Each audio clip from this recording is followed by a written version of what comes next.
welcome on this beautiful fall day. It will warm up, as it always does here, but it's crisp and beautiful.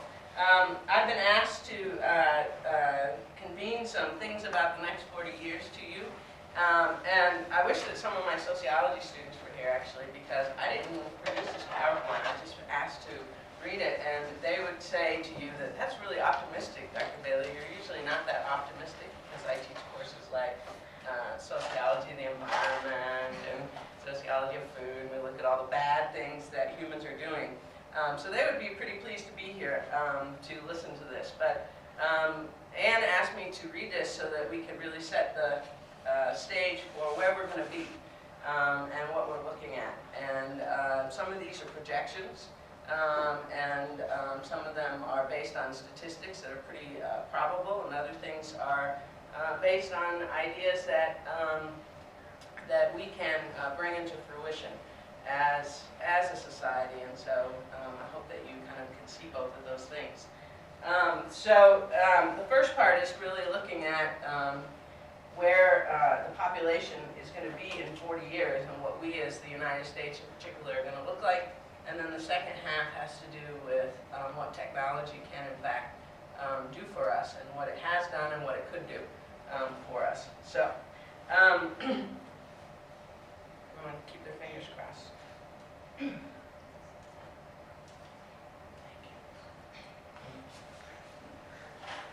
I think this is kind of funny because I use very little technology in the classroom, and here I am doing this for you all. I use a lot of YouTube videos and songs because I do a lot with media, and so that's how I do it. I'm not much of a PowerPoint kind of gal, but I do use other kinds of media in the classroom. So one of the things, of course, is that the population is going to continue to explode, and we're looking at 100 million people growth. And in the United States, we're right now just over 300 million. So in the next 40 years, that's a huge, huge amount of growth. We're also looking at that baby boomer generation getting older, and some of us are in that category. And so 65, that age over 65 is going to increase significantly by the year 2050, right? And then one of the things that our recent census data has demonstrated, and this is a statistical projection, that white Europeans are not going to be the numerical majority. And I say that because sociologists have a different understanding of what majority means, but whites will no longer be the numerical majority, and we're going to see a growth in populations of color.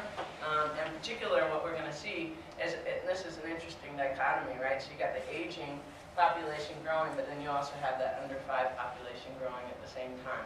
And largely that's with our Hispanic population here in the U.S. And immigration is going to continue,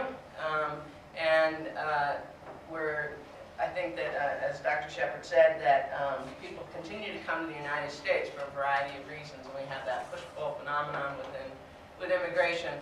And so we will continue to see that population grow based on Kortkin's predictions. And hopefully, this would be where my students would say, Dr. Bailey, you're being very optimistic, that there will be less economic distinctions between folks from different racial and ethnic backgrounds, as well as the middle class increasing. Our statistics thus far don't look very, very promising there, but hopefully Kortkin's right that we will see a middle class from the African American community increasing. Suburbia. Hopefully, again, that we'll see this idea of greenurbia emerge, where you have more internet jobs. One of my best friends out in Vermont, they commute to work via the internet, and it just cracks me up. And I call them up and go, what are you doing? Oh, we're working. I'm like, it's 6 in the morning. What are you doing? Why are you working so early in the morning? And they can, because they do it all by the internet, and it works. And they go to the office once or twice a month or something like that. Hopefully we'll continue to see change in technology where appliances will be less wasteful, and hopefully too that cost will be driven down. Again, suburban citizens, maybe, hopefully, 24% are going to belong to local clubs that serve the community. And hopefully he's right. Again, right now the statistics aren't looking very good. One of our sociologists by the name of Putnam wrote a book, Bowling Alone, and we see people actually doing things as individuals, not in community groups. So hopefully he has an edge there on me as a sociologist. The rural economy hopefully is going to continue to grow, and we'll see the production of food and perhaps biomass. And with that, seeing hopefully that rural communities will be continue to be connected. I saw a great presentation a number of years ago as the internet was just really coming online of the Inuit folks up in Canada, and it had been only that in the wintertime could they travel and see each other because everything was frozen and they could get to village and village, and the internet came on board, and all of a sudden they could communicate year-round. It was a pretty exciting endeavor. So places like Silver City will no longer feel as isolated, perhaps. In particular, what we're seeing throughout the United States, that the price of land within cities continues to be cost prohibitive for a large number of people in the U.S. So what about the next generation? Hopefully, that job growth is going to happen. 125,000 new jobs need to be created each month. One of the things that I've heard Dr. Shepard say, it's hard for me to imagine, that some of the jobs that those young people that we're educating are going to have not yet been invented. And I don't disbelieve that, I just can't wrap my head around that. I'm kind of like, what does that mean? And then, just go and have a conversation with somebody over 75 and you realize that they also lived through that we're doing jobs and things that they hadn't yet thought of as well. As we all know, that workers are going to need to shift from company to company as the economy shifts and changes. Technology can, in fact, ease some of our environmental costs, and there is some hope out there that it could reverse some of the environmental damage, and I hope that that also comes to fruition in the next 40 years. The other thing, this is to me one of the most interesting and impactful, particularly as we teach. And we think about the Gutenberg Press having been this major shift in the world and in our social way of being and interacting, and it leveled the playing field for lower class people, and the digital screen has done that as well. And one of the things that I have found that, and I don't spend a whole lot of time on the internet, but I do it in order to supplement class, and my students love TED Talks. And they keep asking, can I use a TED Talk as a source? I'm like, no. But you can go back and find the individual who's done the TED Talk and see what they published and that. But it really engages them in a new way. And our young people, or the millennium generation, are really people of the screen in a very different way than those of us here in this room.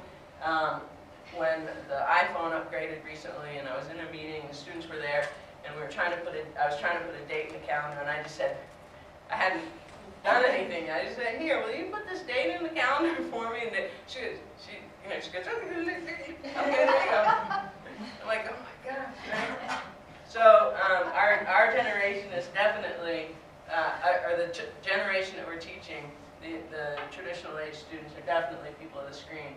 And one of the interesting things is that this idea that now more people are spending time reading. Now we could have a whole discussion, particularly John in the room, what quality of things are they reading, but the increase of reading is definitely there. And what also is interesting is that reading is done differently. So, when you're holding a book, it's a rather kind of inactive activity in terms of your body. But now we have the ability to visualize or to present data in a variety of different ways, and that what happens is that you have the melding or blending of both the written word as well as visual, and that interaction, and that you have to be engaged, right?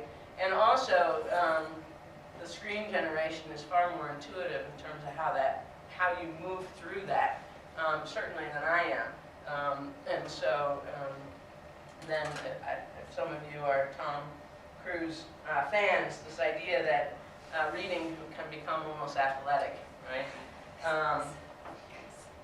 The other thing that's really interesting, and of course us as educators are thrilled about this, that research now can become a daily activity and you query all the time. And this happens in my own household, right? So the other week we watched an old movie, and we're like, oh, no, what? We wanted to know all about it. Like, where was it made, and who was in it, da da da. And it's a daily activity. We are obviously inundated with information. And in the 1980s, when I took a science and society class, we learned all about the information age, and we are now here. And I didn't know what the information age was when I was, 17, but now I know what it is. And we are here, and it is everywhere. And of course, part of our job is to help our students maneuver through that information. And that one of the things, hopefully, that happens is that students become savvy and they become less susceptible to things like propaganda and other kinds of things. My own mother actually loves this idea of waving the camera eye over the barcode, and she often asks me to do that for her. She's like, I don't see how that happens again. And it's pretty interesting, I only do it when she's around because it's so fascinating to see how a tiny little object that we hold in our hand can translate that information. And those folks who are Star Trek fans, of course, the whole idea of eyeglasses being an information layer, and apparently Google has only produced so many and people want more, and that you can actually begin to see the world through that information layer. The iPhone also has a new television ad out where folks have gone through this whole vacation, and they just keep asking the iPhone, what should we do? Where should we go? How should we get there? And so that's a pretty interesting thing, that in the old days, not so long ago actually, if you were in a new town and you knew a friend who had been there, you might have asked them before you gone, or you physically call them up and say, hey, we're in Philadelphia, where's the best place to grab a burger, right? And then, of course, what this has to do with, all in part, is you all and why you're here today, and the idea of global education, and how we use technology to teach, but also how that technology brings us all into the same room all together at once.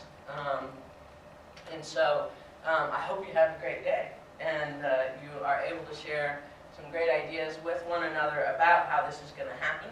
And yeah, so welcome.